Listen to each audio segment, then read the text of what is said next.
Good evening. Welcome to Washington. I'm Brett Baer. They have been the best of enemies. Today, President Obama and Donald Trump shook hands at the White House, their first personal meeting after long-range and sometimes up-close animosity. Now, President-elect Trump is coming off a stunning upset of the president's favored successor, fueled in large part by his withering criticism of President Obama, dating back to his famous birth certificate challenge.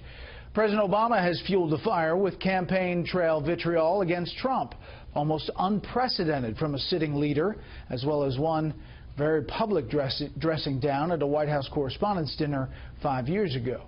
Chief Political Correspondent Carl Cameron begins our coverage tonight. President Barack Obama hosted President-elect Donald Trump in the Oval Office for what they called a cordial meeting.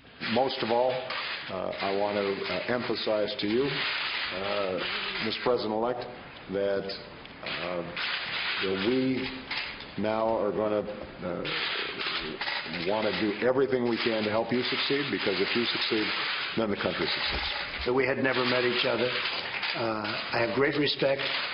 The meeting lasted for almost an hour and a half. Mr. President, it was a great honor being with you, and I look forward to being with you many, many more times in the future. Thank you, sir. At the same time, First Lady Michelle Obama met in the White House residence with future First Lady Melania Trump. Vice President Joe Biden also met with his successor, Vice President-elect Mike Pence. Afterward, Trump and Pence visited Capitol Hill for lunch with House Speaker Paul Ryan. Today, there was no sign of past acrimony. Donald Trump had one of the most impressive victories we've ever seen, and we're going to turn that victory into progress for the American people. We're going to lower taxes, as you know. We're going to fix health care and make it more affordable and better. And we're going to do a real job for the public, and that's what we want to do, and that's why we're excited. Ryan even gave Trump a tour of the Speaker's balcony, looking down on where he'll be inaugurated. It's really beautiful. Trump and Pence met with Republican Senate Majority Leader Mitch McConnell. We're going to look very strongly at immigration. We're looking at the border. We're going to look very strongly at health care. And we're looking at jobs, big league jobs. We had a really good discussion about the transition issues that we obviously agree on. Campaign insiders like former New York City Mayor Rudy Giuliani, New Jersey Governor Chris Christie, former House Speaker Newt Gingrich, Alabama Senator Jeff Sessions, and businessman Steve Mnuchin, Trump's national finance chairman, are all being considered for cabinet and other top posts, according to campaign sources.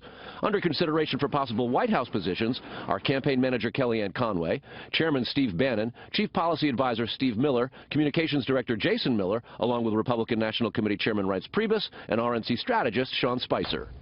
But Trump's transition is off to a pretty chaotic start.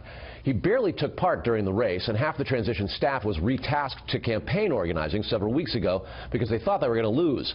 They have a ton of catching up to do, Brett. Reince Priebus obviously was in the foxhole from the beginning, so is he leading the way, Chief of Staff? He seems to be the likely pick for Chief of Staff. A tremendous victory that he played a big part in with the RNC's planning literally for the last 8 years that he was the chairman of the party. A lot of the other names that have been thrown out there may get rotated. They may get moved around. Some of them will probably not get picked because they've got 4,500 positions to fill, 70 days to do it, and they're pretty much starting from scratch today. Big ones are the cabinet members, obviously. Right. Carl, thanks.